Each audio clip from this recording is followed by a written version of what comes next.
ভাবুন তো, এমন একজন মানুষ যিনি শুধু বাংলা সাহিত্যকেই সমৃদ্ধ করেননি, বরং তার কবিতা, গান, গল্প, উপন্যাস, নাটক এবং চিন্তাধারা আজও কোটি কোটি মানুষের হৃদয়ে বেঁচে আছে। যার লেখা আমাদের আবেগগুলো ছুঁয়ে যায়, যার গান বাঙালির জীবনের সঙ্গে ওতপ্রোতভাবে জড়িয়ে আছে, আর যার সৃষ্টিকর্ম ভারতীয় সাহিত্যকে পৌঁছে দিয়েছিল বিশ্বমঞ্চে। তিনি আর কেউ নন, আমাদের সকলের প্রিয় কবিগুরু রবীন্দ্রনাথ ঠাকুর। নমস্কার, আমি সৌরদীপ গোপ। তোমরা দেখছো তোমাদের সবার প্রিয় ইউটিউব চ্যানেল ভক্তি কলাকার ইন্ডিয়া।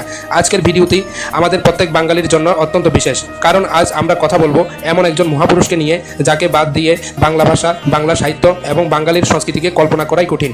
আজকের আলোচনায় আমরা জানব কবিগুরু রবীন্দ্রনাথ ঠাকুরের জীবন, তার শৈশব, তার সাহিত্যকর্ম, তার সঙ্গীত, তার চিন্তাভাবনা, সমাজ চিন্তা এবং বিশ্ব সাহিত্য, তার অসামান্য অবদানের কথা। রবীন্দ্রনাথ ঠাকুর জন্মগ্রহণ করেন 1861 সালের 7ই মে কলকাতার জোড়াসাঁকো ঠাকুরবাড়িতে। তিনি ছিলেন দেবেন্দ্রনাথ ঠাকুর এবং সারদা দেবীর সন্তান। এমন একটি পরিবারে তার জন্ম যেখানে সাহিত্য, সঙ্গীত, শিল্প, দর্শন ও সমাজ সংস্কারের চর্চা ছিল অত্যন্ত গভীর। ফলে ছোটবেলা থেকেই রবীন্দ্রনাথের মধ্যে সাহিত্য ও সৃষ্টিশীলতার প্রতি এক বিশেষ আকর্ষণ তৈরি হয়। প্রথাগত শিক্ষা ব্যবস্থার প্রতি তার খুব একটা আগ্রহ ছিল না। প্রকৃতি, মানুষের জীবন, চারপাশের পরিবেশ এবং নিজের অভিজ্ঞতা থেকেই তিনি অনেক কিছু শিখেছিলেন। অল্প বয়সেই তার লেখালেখির শুরু হয় এবং ধীরে ধীরে তার প্রতিভার পরিচয় ছড়িয়ে পড়তে থাকে। রবীন্দ্রনাথ ছিলেন একাধারে কবি, সাহিত্যিক, গীতিকার, সুরকার, নাট্যকার, ঔপন্যাসিক, ছোট গল্পকার, প্রাবন্ধিক এবং শিক্ষাচিন্তক। তার সাহিত্যকর্মের বিস্তৃতি এতটাই বিশাল যে বাংলা সাহিত্যের প্রায় প্রতিটি ক্ষেত্রেই তার অসামান্য অবদান রয়েছে। তার কবিতায় আমরা যেমন প্রেম, প্রকৃতি ও মানবতার কথা পাই, তেমনই পাই দেশপ্রেম, আধ্যাত্মিকতা, জীবন দর্শন এবং মানুষের অন্তরের গভীর অনুভূতি। তার ছোট গল্প বাংলা সাহিত্যে এক নতুন যুগের সূচনা করেছিল। মানুষের সুখ দুঃখ, সম্পর্ক, সামাজিক বাস্তবতা এবং জীবনের ছোট ছোট অনুভূতিকে তিনি অসাধারণ দক্ষতায় সাহিত্যে তুলে ধরেছিলেন। রবীন্দ্রনাথের উপন্যাসগুলিও বাংলা সাহিত্যের অমূল্য সম্পদ। তার রচনায় নারী পুরুষের সম্পর্ক, সমাজ ব্যবস্থা, ব্যক্তি স্বাধীনতা, জাতীয়তাবোধ এবং মানুষের মানসিক জগৎ অত্যন্ত গভীরভাবে প্রকাশ পেয়েছে। আর রবীন্দ্রসঙ্গীতের কথা তো আলাদাভাবে বলতেই হয়। তার রচিত গান বাংলা সংস্কৃতির এক অবিচ্ছেদ্য অংশ। প্রেম থেকে পূজা, প্রকৃতি থেকে দেশপ্রেম, মানুষের জীবনের অসংখ্য অনুভূতি তার গানের মধ্যে ধরা পড়েছে। আজও বাংলার ঘরে ঘরে বিভিন্ন অনুষ্ঠান ও সাংস্কৃতিক পরিবেশনে রবীন্দ্রসঙ্গীত শ্রদ্ধার সঙ্গে গাওয়া হয়। রবীন্দ্রনাথের অন্যতম শ্রেষ্ঠ সাহিত্যকীর্তি গীতাঞ্জলি। এই কাব্যগ্রন্থের ইংরেজি অনুবাদের মাধ্যমে তার সাহিত্য প্রতিভা আন্তর্জাতিক পর্যায়ে ব্যাপকভাবে পরিচিত হয়। 1913 সালে তিনি সাহিত্য নোবেল পুরস্কার লাভ করেন। তিনি ছিলেন প্রথম এশীয় সাহিত্যিক যিনি এই সম্মানে ভূষিত হন। তবে রবীন্দ্রনাথের কাছে সাহিত্য শুধু বিনোদনের বিষয় ছিল না। তিনি বিশ্বাস করতেন শিক্ষা মানুষের মনকে মুক্ত করবে এবং মানুষকে প্রকৃতি ও সমাজের সঙ্গে গভীরভাবে যুক্ত করবে। সেই ভাবনা থেকেই শান্তিনিকেতনে তিনি গড়ে তুলেছিলেন এক অনন্য শিক্ষা প্রতিষ্ঠান, যা পরবর্তীতে বিশ্বভারতীতে পরিণত হয়। রবীন্দ্রনাথ প্রকৃতিকে অত্যন্ত ভালোবাসতেন। তার লেখায় বারবার ফিরে এসেছে নদী, আকাশ, বৃষ্টি, ঋতু, ফল, ফুল, পাখি এবং বাংলার গ্রাম জীবন। প্রকৃতির সঙ্গে মানুষের সম্পর্ককে তিনি অত্যন্ত সুন্দরভাবে তুলে ধরেছেন। তার দেশপ্রেমও ছিল গভীর, কিন্তু সেই দেশপ্রেম ছিল মানবতাবোধের সঙ্গে যুক্ত। তিনি সংকীর্ণ জাতীয়তাবোধের পরিবর্তে মানুষের বৃহত্তর ঐক্য ও মানবিকতার কথা বলেছেন। মানুষের মধ্যে বিভেদ নয়, ভালোবাসা ও পারস্পরিক সম্মান প্রতিষ্ঠাই ছিল তার চিন্তার অন্যতম প্রধান দিক। ভারত ও বাংলাদেশের জাতীয় সঙ্গীতের সঙ্গে রবীন্দ্রনাথের নাম অঙ্গাঙ্গিভাবে জড়িত আছে।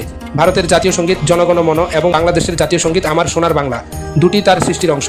ফলে তার সৃষ্টিকর্ম শুধু বাংলা ভাষাভাষী মানুষের মধ্যে সীমাবদ্ধ থাকেনি, বরং ভারতীয় উপমহাদেশের সাংস্কৃতিক ইতিহাসেও স্থায়ী স্থান করে নিয়েছে। রবীন্দ্রনাথের জীবন আমাদের একটি গুরুত্বপূর্ণ শিক্ষা দেয়। প্রতিভা তখনই সত্যিকারের মহৎ হয়ে ওঠে যখন তা মানুষের কল্যাণ, জ্ঞান, সৌন্দর্য এবং মানবতার কাজে লাগে। 1941 সালের 8ই আগস্ট কবিগুরু রবীন্দ্রনাথ ঠাকুর পরলোক গমন করেন। কিন্তু একজন মহান স্রষ্টার মৃত্যু তার সৃষ্টির মৃত্যু নয়। আজও তার কবিতা পড়লে আমরা নতুন করে অনুভব করি জীবনকে।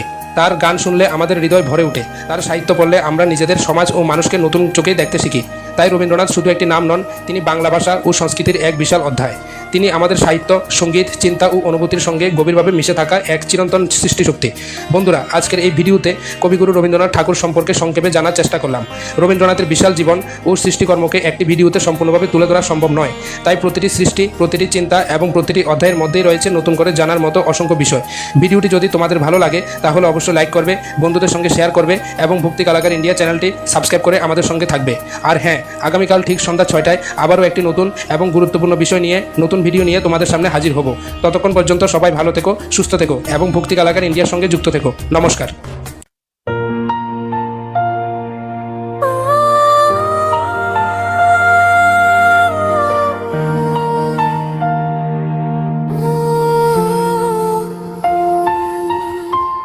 কবিগুরু তুমি চিরন্তন,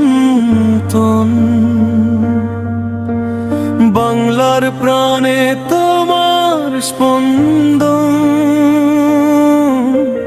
কবিতার পাতায় গানের সুরে আজও তুমি আছো মিশে হৃদয় জুড়ে।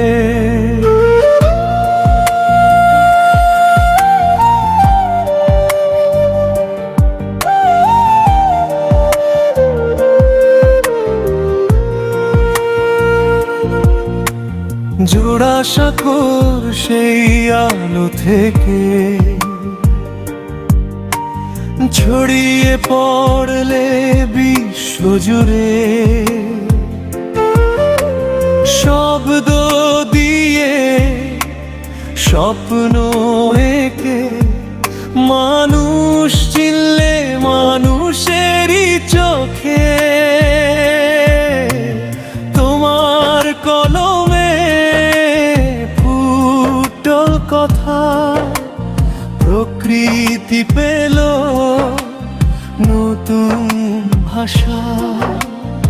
আকাশ বাতাস নদীর ঢেউয়ে তোমার সুরাজ প্রাণকে ছুঁয়ে।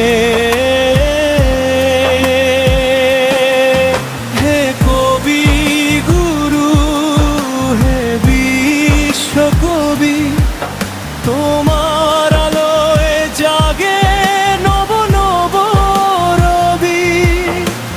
তোমার গানে প্রেমের বাণী, তোমার সৃষ্টিতে অমর কাহিনী। কবি গুরু তুমি চিরন্তন, বাংলার প্রাণে তোমার স্পন্দন। যতদিন থাকবে বাংলা ভাষা, ততদিন থাকবে তোমার ভালোবাসা।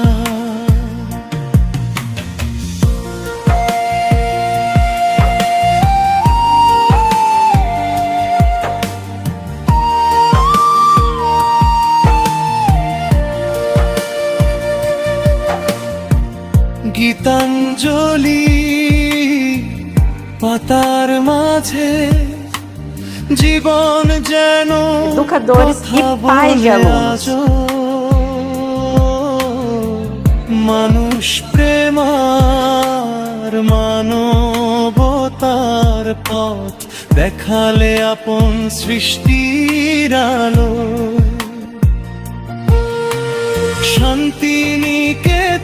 শান্তিনিকেতনের সবুজ প্রান্ত, শিক্ষার মাঝে মুক্তির মন্ত্র। তোমার প্রকৃতি পাশাপাশি, তোমার স্বপ্নে গড়া সেই আশীর্বাদ ভূমি। কবি গুরু, হে বিশ্বকবি, তোমার আলোয় জাগে নব নব রবি। তোমার গানে প্রেমের বাণী, তোমার সৃষ্টিতে অমর কাহিনী। কবি গুরু তুমি চিরন্তন, বাংলার প্রাণে তোমার স্পন্দন।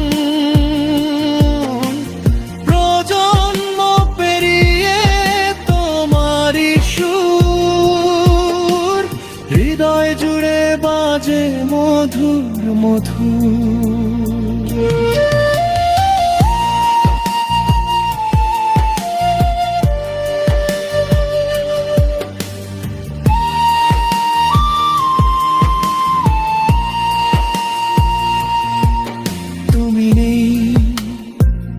আজ দেহের মাঝে, তবু আছো প্রতিটি শব্দের সাজে।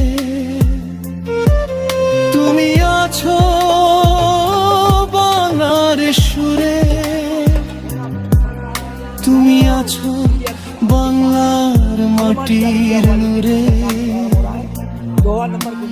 তোমার দেখানো মানবতার পথ আজও আমাদের করে আলোকিত।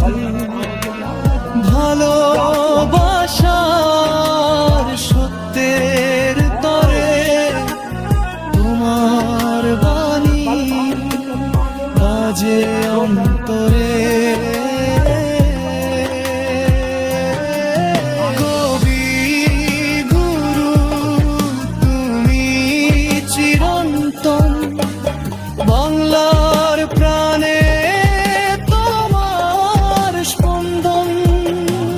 কবিতার পাতায় গানের সুরে চিরকাল তুমি থাকবে হৃদয় জুড়ো। হে বিশ্বকবি তোমায় প্রণাম, তোমার সৃষ্টিতে বাংলার সম্মান।